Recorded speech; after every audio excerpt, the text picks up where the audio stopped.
안녕하세요. 가치주사TV입니다. 오늘 같이 볼 종목은 한전 KPS입니다. 다들 알고 계시겠지만 한국전력의 자회사로 정비회사예요. 발전 설비의 정비공사를 시행하는 회사입니다. 74년에 한화공영이라는 회사로 설립이 됐고요. 이 당시에는 한국전력, 동아건설, 삼광토건이 합자해서 만들었습니다. 그러다가 77년에 한국전력에서 인수를 하고 이름을 한전보수기공으로 바꿨다가 원래 한전이 사기업이었던 거 아시죠? 물론 사실상 공기업이었긴 했지만 주식회사로 민간에서 설립이 되어가지고 사기업이었는데 이걸 전두환 대통령 때 민간 주식을 다 사들여서 회사를 청산합니다. 한국전력 주식회사를 없애버려요. 그리고 한국전력공사로 설립을 하는 거죠. 이때부터 진정한 공기업이었던 거고, 이렇게 원래 있던 한국전력 주식회사를 해체하는 과정에서 이 회사가 없어졌으니까 이 KPS가 한국중공업에 합병이 돼요. 한국중공업, 좀 친숙한 이름이지 않나요? 저번에 두산중공업을 할 때 말씀을 드렸었는데 두산중공업의 전신입니다. 두산에 넘어가기 전에는 공기업이었잖아요. 여기 밑에 있다가 84년에 한국전력보수라는 이름으로 재설립을 해요. 이름은 한번 바뀌었죠. 한전기공으로 한번 바뀌고 2007년에 한전 KPS라는 이름으로 바꾸고 상장까지 하게 됩니다. 처음부터 끝까지 한국전력 밑에서 발전설비 정비공사를 하던 회사예요. 당연히 최대 주주는 한전이겠죠. 상장 당시에는 80%의 지분을 한전이 가지고 있었다고 하는데 지금은 51%로 줄었습니다. 국민연금과 한국전력의 지분을 제외한 유동주식은 41%이고요. 여기서 외국인이 11% 정도 가지고 있어요. 매출 비중을 보면 화력은 화력설비의 정비, 원자력은 원자력설비의 정비, 송변전은 송전, 선로 정비겠죠. 노란색으로 대외산업이라고 되어 있는 건 사실 위에 화력, 원자력, 송변전은 원래 할 일이잖아요. 한전이나 한전 계열 발전사의 정비를 말하는 거고 대외산업은 그 이외에 국내 발전 설비 정비를 말하는 겁니다. 신재생에너지 발전 정비도 포함되어 있어요. 대외사업에. 해외는 해외 발전 설비, 출장을 나가서 고쳐주는 거겠죠. 그리고 시장 점유율도 보자면 굉장히 높아요. 한전 KPS가 건드리는 것 이외에는 발전 자회사들이 자체적으로 정비를 하거나 아니면 민간 업체도 있긴 하거든요. 그렇지만 송변전은 한전 KPS에서 다 관리하고요.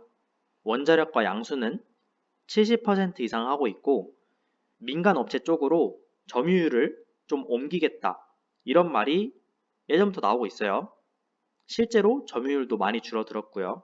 그래서 국내 시장으로는 한계가 있으니까 한전 KPS가 해외로 진출을 많이 하려고 하는 거겠죠. 어쨌든 현재가 28,950원, 시가총액 1조 3,028억에 형성이 되어 있습니다. 주가 추이를 보시면 쭉 하락 중이죠. 떨어진 이유는 여러 가지가 있겠지만 역시 한전하고 연관이 가장 클 거예요. 한전도 15년, 16년을 기점으로 주가 하락이 쭉 나왔잖아요. 전망이 안 좋아지면서 동반 하락을 했다고 볼 수 있겠습니다. 14년까지는 성장성이 참 좋았다가 뒤에서 볼 거지만 15년부터 거의 실적의 성장을 못하고 있어요. 거기에다가 민간업체에 시장을 양보해야 되니까 시장 점유율 측면에서 전망도 그렇게 좋은 편이 아니고 그래서 하락이 나왔었습니다. 최근 주가는 10월에 저점을 찍고 반등을 하다가 배당락 이후에 주가를 회복하지 못하는 모습이고 재무제표를 보시면 17, 18, 19 매출을 한번 보세요. 16년, 15년도 마찬가지인데 거의 매출액이 동일하죠. 그만큼 성장성이 낮아졌다는 거예요. 다만 영업이익률은 10%대를 유지하고 있어요. 아무래도 한전 계열 회사들의 수주를 받다 보니까 이익에 보장이 어느 정도 되는 거죠. 안정적인 이익 수준을 보여주고 있고 보시면 15년 PER이 23배잖아요. 그때는 그만큼 이 주식이 성장성을 인정받고 있다는 소리예요. 앞으로 수익이 더 괜찮아질 거라고 생각을 하니까 이익 대비해서 저렇게나 비싼 돈을 주고 주식을 사는 거잖아요. 근데 지금은 그게 아니다 보니까 PER이 순식간에 떨어졌죠. 지금은 10 정도에 안착해 있는 모습을 보여주고 있어요. 배당이 50% 수준에서 꾸준히 이루어지고 있기 때문에 PER이 뭐 이거 밑으로 많이 내려갈 거라는 생각은 하기 힘들고요. 배당 수익률을 보시면 1819년도에 5% 수준에서 주가 방어가 이루어졌구나 생각해 볼 수 있겠고, 뭐 컨센을 적용해보면 이 정도가 나와요. 저도 컨센이 없는 종목이면 제가 직접 예측을 하겠는데, 이거는 워낙 유명한 주식이고 컨센이 나와 있으니까 전문가분들의 의견을 제가 따르겠습니다. 여기서 배당 성향 50%라고 치면 이 얘 배가 예상 배당금이거든요.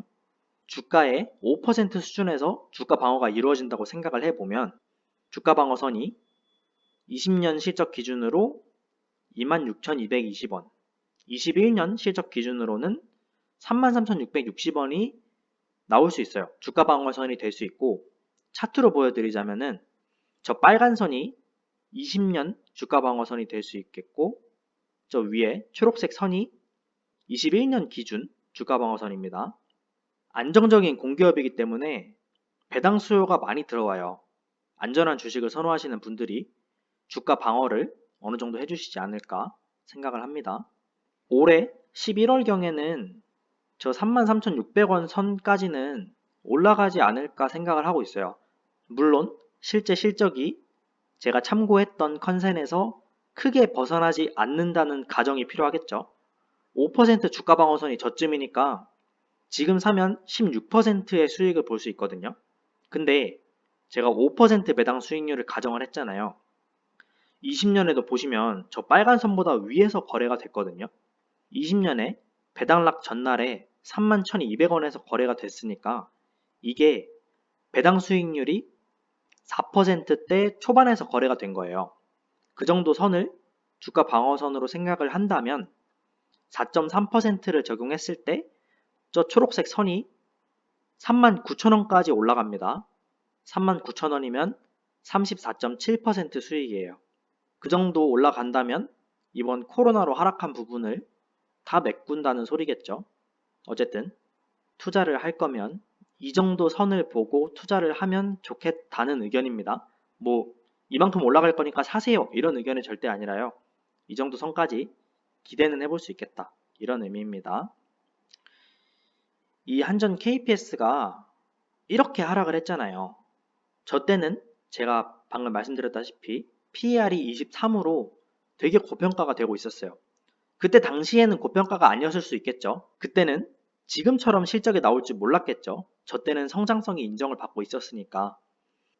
그런데 이렇게 실적이 둔화가 되면서 저 가격이 고평가인 거예요. 지금 한전 KPS를 13만원 주고 살래 하면은 누가 사겠어요.